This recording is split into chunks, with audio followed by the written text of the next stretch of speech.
अगर आप भी चाहते हैं मनीष म्यूजिक भोजपुरी के वीडियो सबसे पहले आप तक पहुंचे तो लाल बटन के दबाकर चैनल को सब्सक्राइब जरूर करें और साथ में bell icon presented by Manish music Bhojpuri Gaya.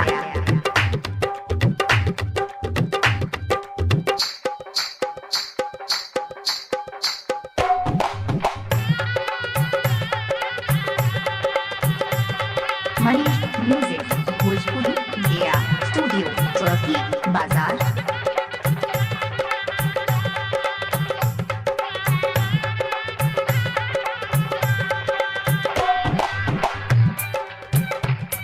Mix by Manish Sharma.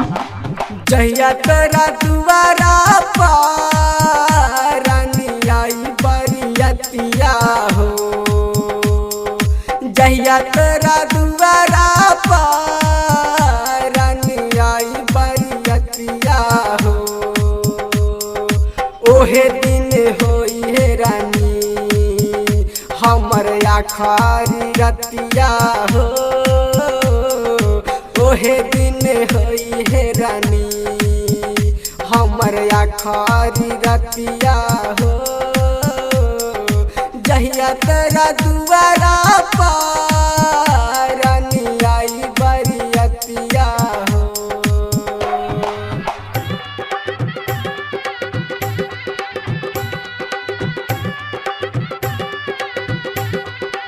Manish music Bhojpuri Gaya studio Chauki बाजार।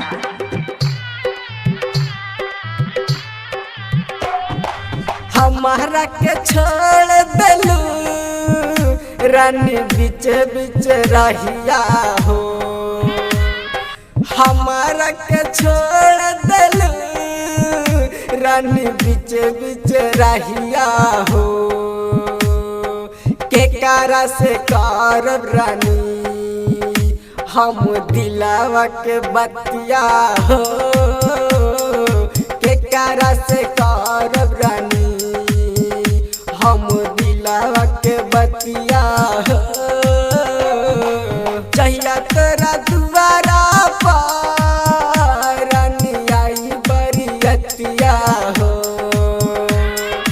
जहिया तोरा दुआरा पर रानी आई बरियतिया हो,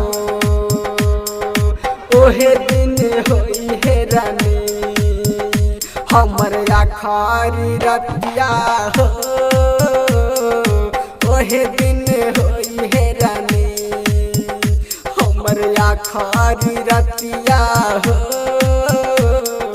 जहिया तोरा दुआरा पर रानी आई बरियतिया हो। DJ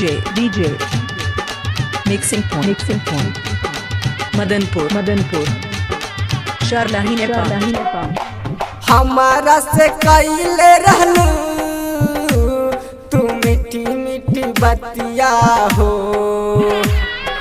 हमारा से कैले रहलू तू मीठी मीठी बतिया हो,